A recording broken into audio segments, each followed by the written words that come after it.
Well, hello. Welcome once again to Stuff and Things, where I like to talk about stuff and occasionally even things. I'm your good friend Bradley, and today is a Sunday Stuff and Things, and on this Sunday Stuff and Things, we have stuff and things to talk about, including upcoming videos, things that you can look forward to on Stuff and Things, and working. I'm going to make you critique some of my street photography. I've been taking photos every single day for the last 3 months now? April, May, June. Yeah, 3 freaking months. I have taken close to 6,000 pictures, and I would like you to judge some of those pictures. Please, I need some feedback. And then we will get to your questions, comments, and other feedback in hashtag askstuffandthings. So let's get into it. All right, so what can you look forward to on Stuff and Things and working? Well, it turns out a lot. The next video coming up on Stuff and Things will be our 10-year anniversary extravaganza, where we celebrate the channel's existence after 10 whole years. We're gonna go and look back at some of the very first videos, some of the first times, certain conventions that have become sacrosanct in these videos were first done. I said first a lot. It'll be fun, it'll be interesting, and it's really just kind of a thank you to all of you who have been here for so long. It's gonna be a really cool video, so check that out this Wednesday. The following Wednesday, we will be talking about Pipe Force Episode 2. Ba-bam! This is Kimball, what is he? Sergeant Kimball. So this is the one that has the really interesting Periqued Catarrhini. Now, some people mentioned that in the Birds of the Feather series, they have a lot of those interesting interesting components as well. I had one that had Rustica, but I didn't have anything, and I've never had any, that had the Catarrhini Perique before. I forgot, I think I mentioned that I did a video on Pipe Force Episode 1. I forgot that I didn't do that video. I think I showed you the tin, but I never opened it. And I think this one, I guess I could find out if I look at this. No, it's all faded. I think this might have just normal Catarrhini, not Periqued Catarrhini. So we might have to look at this eventually too. But anyway, Pipe Force Episode 2 First Impressions is coming up. We're going to be doing a review of this Oliver Charles yak wool sweater. I like this sweater a lot. I'm doing a review of it. Oliver Charles provided this to me for review. They are not paying me for the review, but they gave me the sweater. This is a cool sweater, so we'll be checking that out in a few weeks. And then Working Episode 31 will be your first chance to see what it's like to pour stamped concrete. So concrete that you actually stamp a pattern into. So be sure to check that out as well. That's coming up this Friday. But there's a whole lot of other stuff in the queue for both channels. So stay tuned. All right, gang, as you know, I've been talking about photography a lot. I haven't done a lot of videos on photography. I probably will start doing more of those on the channel because this channel is about my hobbies, the things I'm interested in. But every day after work, I grab this bag, I sling it over my shoulder, and I go downtown and take photographs with my camera. Actually, I have a weird tripod in here right now that I don't need. I have this little digital camera, it's a little Fuji camera, and I take this out and I take pictures every single day. And I've been doing that since the very beginning of April. And I have gathered quite a few photographs. The more pictures I take, the less I like the ones that I have previously taken. So things are evolving. My style, if I even have a style, is evolving. I was doing like kind of a more grainy, contrasty, actually maybe they're more contrasty now. I'm kind of taking the grain out a little bit. I'm working on composition, trying to see what kind of stories I'm trying to tell. It's changing, it's evolving, and it's only been 3 months, but I have taken, like I said, around 6,000 photographs. And recently I went through every single picture that I had taken in the last 3 months, and I picked out for me some keepers, things that I thought were decent. Not necessarily that I was in love with or anything, like I say, or like I said, my opinion of my own work keeps changing as I go along, but I picked out about 80 photographs, which is probably a lot for only 3 months, but I picked 80 and I sent them to somebody. because I don't get any feedback. I post things on Instagram, but you know, it's a very small Instagram page. You need to follow that Instagram page, by the way. If you haven't followed it yet, it's Bradley A. Victor on Instagram. There is a link in the description box below. God knows I don't ask for much, but just follow that Instagram, because I only have about 260 followers right now, and I'd like to get some more feedback. I'd like to get people looking at my work and telling me what they think. But even on Instagram, if I get a like or something, nobody says anything. Nobody's critiquing anything. And I also don't want to judge my work by what gets likes on Instagram. I just don't think that's a very useful thing. And so I want actual human beings whose opinions I respect to judge some of my work. So I took those 80 photographs and I sent them to a friend. She picked out her top 10. Now, these aren't necessarily my top 10 out of the photographs that I sent her, but I just thought it was interesting to show you the ones that she picked out. I'll go through some of the criticism or some of the thoughts that she had about each of those. And then I'd like you to tell me which ones of those top 10s you enjoyed the most. If you didn't enjoy any of them, if you can see any sort of through line or pattern or style emerging, I'd just like to know what you think of these photographs. So, I don't know if she wrote these in any particular order, if number 1 was her favorite, or if number 10 was actually number 10 in order of how much she enjoyed them. But we're just going to go through the list here. I will put the pictures up on the screen and just give me your feedback. I need feedback. So I'm just going to start with the very first one. I don't know if this was her number 1 or if it's the number 10. Not sure, but this is the order she sent me this. So here it is up on screen now. The pink wall where it looks like the man who's on his phone's leg is disappearing into the kid's leg. Social distances. That was kind of a little title she gave to the picture. I enjoyed this one myself. I started setting up in front of this wall and just snapping everybody who was going by, or most people who were going by if I found they were interesting. And I think eventually I'd like to do kind of a series of all of these with just this pink wall and people walking by. But this one I enjoyed because when I was editing it, I noticed the little chihuahua, and I didn't notice it when I was actually taking the picture. So that's kind of why I picked it out. The chihuahua's sort of looking at you going, what am I doing here? I'm in this backpack. So that's why I picked it. Again, these aren't necessarily my top 10, but that's why I put it in that top 80 of photographs. So give me your opinions. What do you think? Here's number 2. Her opinion. The blues and yellows and different textures of this are really cool. Also, just the effect of whatever the white fabric paper, or the white fabric / paper covering the woman's face is really striking. The skin color against the face cover is super cool.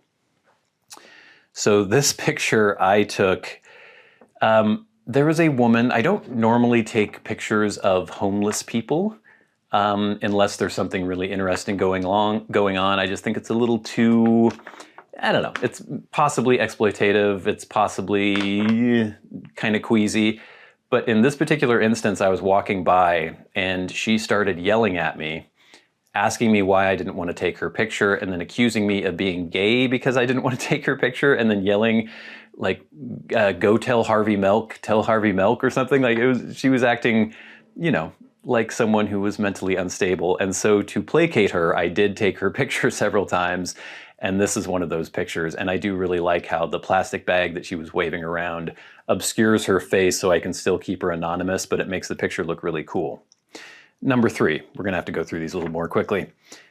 Again, it's like a blending of humans. This is again my friend's opinion. The light on the child's face is especially cool, and even though the man is the one looking in the camera, the child steals focus. So this is number 3 when you're talking about these in the comments. I love this picture, not necessarily for the technical merits of it, but just the way these two look. The girl has such this angelic look on her face, and the guy looks like he could have come out of, I don't know, Eastern Europe in the 30s or 40s or something. It just looks really timeless. If you look at the girl's face closely, you can see there are remains of face paint on there. I don't know, there's the way he's looking at the camera, the way she's looking away. When I take these pictures and people are looking at the camera, they usually don't know that I am taking their picture because I'm just looking down at my camera and they're looking at me. So I just like that interplay as well. Here's number 4. The shadows and the way that the person is separated by the stairs is really cool. Added mystery because of the glasses and those pick up on the shadows in the stairs. So that's number 4, her opinion of this little kid. He's waiting outside of a martial arts studio, and I just thought it was cool to catch his face through those steps. I was thinking maybe I needed to crop in on him more, but maybe not. You tell me. Again, these aren't necessarily my favorites. These are the ones that she picked out. Here's number 5. I almost wonder if the light could be almost slightly more exaggerated on this. You can see a story with the mural in the background and the fitting character in the foreground. So yeah, this one, I just really enjoyed the way she was posed. I snapped the picture. I go and look at that mural a lot. That's the rowdy buckaroo. And I like that he's kind of tipping his cap to her. It was very flat light. It was kind of overcast. So I don't love that aspect to it, but I do love the way she is looking, and just think it's a cool look. Okay, here's number 6. This is actually part of a series of photographs. I think it looks kind of, or works kind of better in a series, but she picked this out as one of her favorites. She says, even though the snout of the dog in the foreground is slightly cut off here, I actually like that because it gives an almost shark-like effect. The foreground dog looks very cute, but it's the one you can see, let's see.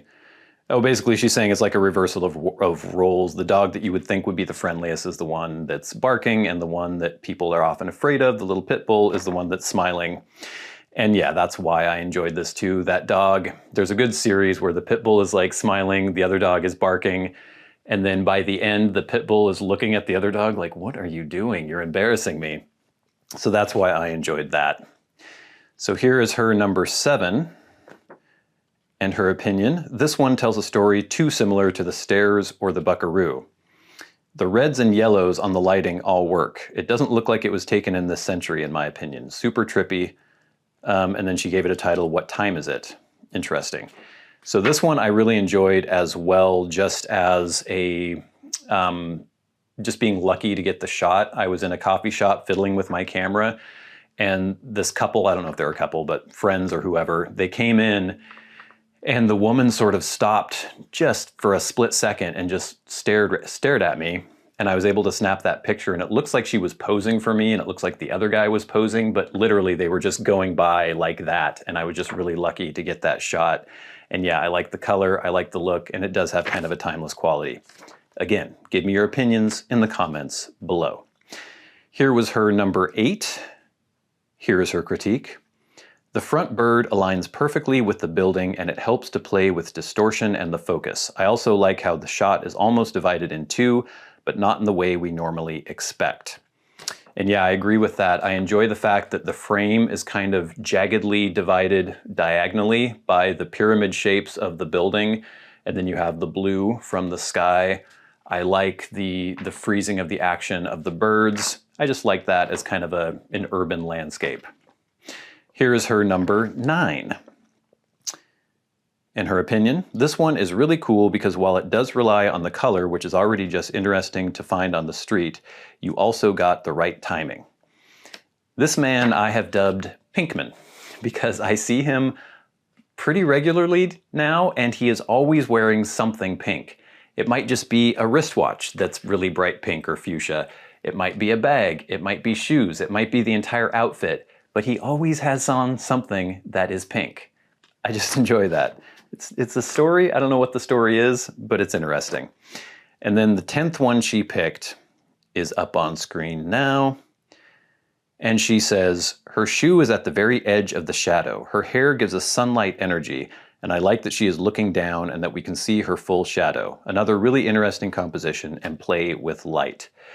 This is one of those rare instances where I actually took a little time to compose the frame, where I'm not just like quickly snapping and trying to get a picture, because I asked her if I could take her photograph and she ignored me completely. And so I just took her photograph. I took several, just kind of lining up shots the way I liked it. And yeah, I did enjoy the little pink tuft of hair, the tattoos. She was just an interesting character. And I like the shadow that comes near her, like my friend mentioned in her critique. So yeah, those are 10 not randomly picked photos, because she picked the 10 that she enjoyed the most out of those 80. Like I said, there were some that I probably would have done, or there were some that I would have picked that she didn't pick. But I just thought that was an interesting little exercise to see what other people pick out of the work that I have been doing. And I would love to get your feedback and your critique in the comment section below. And again, if you have not followed my Instagram photography page or my photography focused Instagram, link in the description below, Bradley A. Victor. I am posting stuff nearly every single day.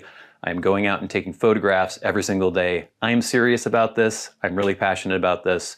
I've only been doing it for 3 months, not photography in general, but doing the street photography. So your feedback would be vital. Thank you very much. All right, gang, but now we quickly have to do hashtag #AskStuffandThings. I think my camera is going to overheat soon.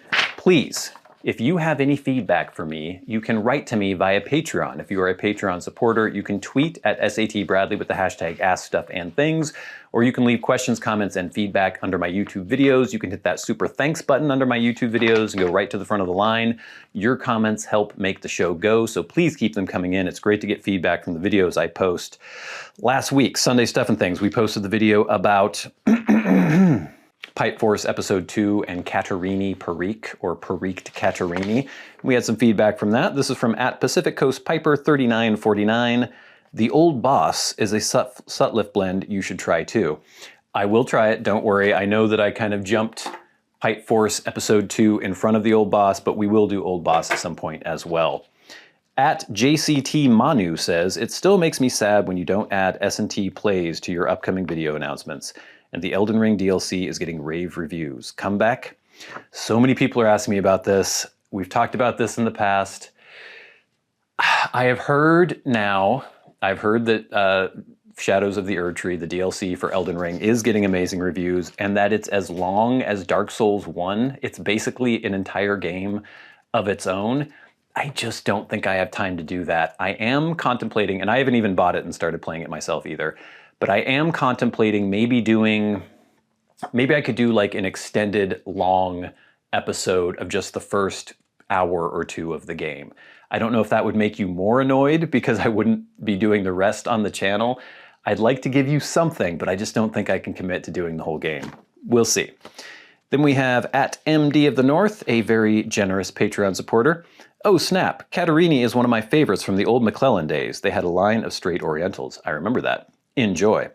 Yeah, it's just a really interesting varietal. You should check out, it's not super available. There aren't very many blends that have any in it. Pipe Force, Birds of a Feather, Pipe Force Episode 2, check out Caterini, but that's Periqued Caterini in Episode 2. And then we have @CarlKessler303, that's all the same varietals that was used in his signature series a year and a half or so ago. He's talking about the Birds of the Feather series. All the tins had brightly colored birds on them. Yes, but I only had, I can't remember what the Birds of the Feather series was that I had. And it didn't have the Periqued Caterini, which was why I was so interested in this. Okay, and then last week we posted the video about what's inside the plum pudding burning stick when I chopped one of those up and we found that there was actual plum pudding in the burning stick, actual plum pudding pipe blend in the burning stick. So @TomBrown1898 says, Bradley, well I'll be damned. Your basic hand-rolled burning stick is composed of bunch, binder, and wrapper leaf. Most burning sticks are blends of tea from different countries, except for puros, which are composed of a single type of leaf. But pipe tea? I'd have to S one before passing judgment. However, it doesn't sound appetizing. Really good show today. Thank you, Tom. We have the DQ4542. I had a Stillwell Star burning stick once. I wasn't impressed. However, I am rather intrigued by the plum pudding burning stick. I will be trying one ASAP. Yeah, I don't know how limited they are, but if you do want one, you should probably jump on it soon. This is @Bishop's Pipes. The question that begs to be asked, why isn't/hasn't pipe tea been rolled into a burning stick before? If it has, does it work? Is it not as good as it would be via a pipe? I don't know that it never has before. I'm sure it probably has. One thing I will say about the plum pudding burning stick is that I couldn't distinctly taste plum pudding in it. I still have one left, and so I may try that again and see if I get a little more out of it this time. At the end, it started out being really sour. That kind of went away throughout the burning stick. I ended up enjoying it towards the end. It didn't wow me, but yeah, I'd like to try the other one and see what I think. And then finally, at SamIam3297 says, curious why it doesn't taste like plum pudding. Maybe the the cigar leaf took over the profile. Not sure. Still no wow effect from my end. And yeah, I think just in general, the pipe leaf is going to be just very strong. It has a really strong, fermented, earthy taste.